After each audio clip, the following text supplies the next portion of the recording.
Hi అండి, అందరికీ నమస్కారం అండి. ఈరోజు వైకుంఠ ఏకాదశి మరియు ముక్కోటి ఏకాదశి శుభాకాంక్షలు అండి మన ప్రేక్షకులందరికీ.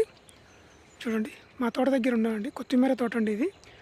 మార్నింగ్ వచ్చానండి, ఎందుకంటే కొంగలు కుక్కలు అని కూడా తొక్కుకోకుండా ఉంటాయండి. ఆకు పెరిగింది, ఇంకా పీకుడికి వచ్చిందండి. ఇది హార్వెస్ట్ చేయాల్సిన టైం ఇది, అందువల్ల తోట దగ్గర ఉన్నానండి ఇవాళ మార్నింగే. అందరికీ మరొకసారి వైకుంఠ ఏకాదశి శుభాకాంక్షలు అండి మన ప్రేక్షకులందరికీ. ఆ దేవదేవుని ఆశీస్సులు అందరిపైన ఉండాలని కోరుకుంటున్నాను. చూడండి ఎలా ఉందో మా తోట. కొత్తిమీర అండి, మాకు బాగా చలి మంచు ఎక్కువగా ఉందండి, అందుకని మాకు క్యాప్ వేసుకొని వచ్చాయండి, టవల్ కప్పుకున్నాను. చుట్టుపక్కల చూడండి పొగ మంచు ఎలా ఏ విధంగా ఉందో. ఇప్పుడు సూర్యభగవానుడు వచ్చాడండి, కానీ చలి తగ్గలేదండి ఇంకా. చాలామంది మన వీడియోస్ చూస్తున్నారండి, లైక్ చేయడం లేదు, సపోర్ట్ చేయడం లేదు. అదేవిధంగా ఇంకా మంది నా ఛానల్ని ఎవరైనా సబ్స్క్రైబ్ చేసుకోకుండా చూస్తూ ఉంటే సబ్స్క్రైబ్ చేసుకోండి ఫ్రెండ్స్. ఎందుకంటే సబ్స్క్రైబ్ చేసుకుంటే మీకు ఫర్దర్గా నేను ఇచ్చేటువంటి ఇంపార్టెంట్ వీడియోస్ మీకు నోటిఫికేషన్ వస్తూ ఉంటుందండి. అందువల్ల అటుపక్క మా సొంత తోట అండి అది, ఇటుపక్క వేరే వాళ్ళది పసుపు. ఇవి ఎందుకు పెట్టామంటే చూడండి ఎలా ఉందో.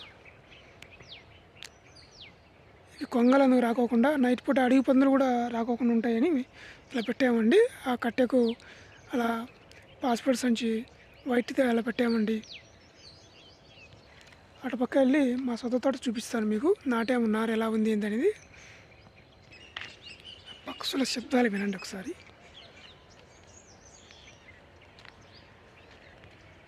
అక్కడ పెద్ద రావి చెట్టు ఉందండి, ఆ రావి చెట్టు మీద పక్షులు చాలా ఉన్నాయి.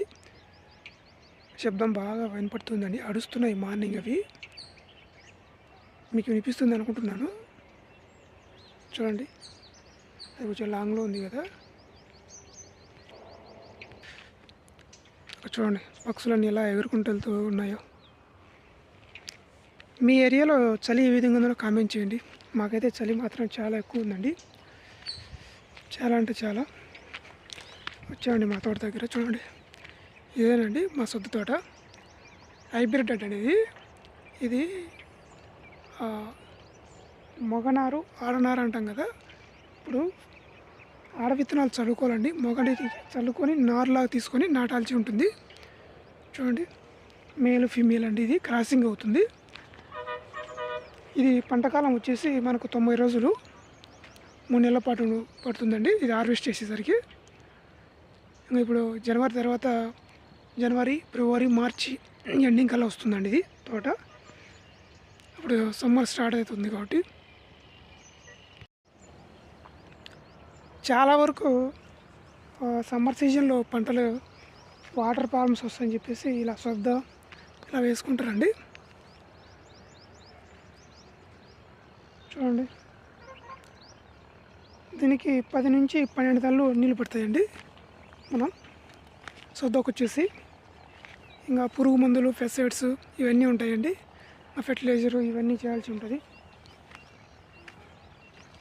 ఇప్పుడు ఆర్గానిక్ అంటారు కదండి, ఆర్గానిక్ ఇటుపక్క ఒకరు చేస్తే చుట్టుపక్కల వాళ్ళందరూ ఫెర్టిలైజరు పెస్టిసైడ్స్ వాడితేనా ఆ పురుగు అంతా వచ్చేసి ఈ ఆర్గానిక్ చేసే తోటలోకి వచ్చి పడుతుందండి. అప్పుడు వీళ్ళు ఆర్గానిక్ చేసినా కూడా ఏం ఉపయోగం ఉండదండి, దిగుబడి అనేది చాలా తక్కువ వస్తుందండి. మన ఇంట్లో 1 లేదా 2 సెంట్లలో మనం ఆర్గానిక్ పెట్టుకున్నట్లయితే అప్పుడు మనం దానికి హార్వెస్ట్ చేసుకోగలమండి.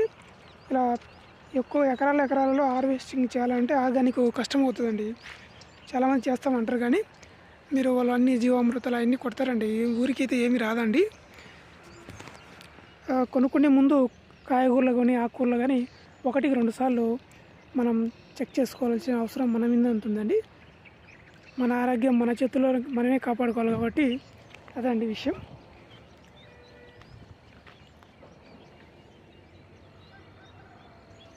ఒకసారి నేచర్ చూడండి ఎలా ఉందో.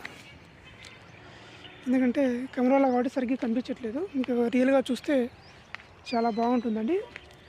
అసలు అర్లీ మార్నింగ్ వచ్చేసి ఇంకా పొగమంచు, ఆ ఎండ, ఆ సూర్యభగవానుడు అప్పుడప్పుడే వస్తూ ఉంటే ఆ అందమైన దృశ్యం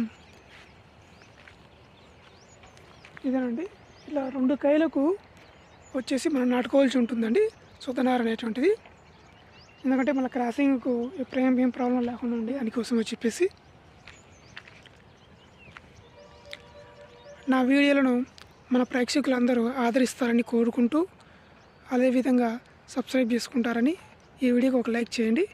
నమస్తే. థ్యాంక్ యూ అండి ప్రతి ఒక్కరికి.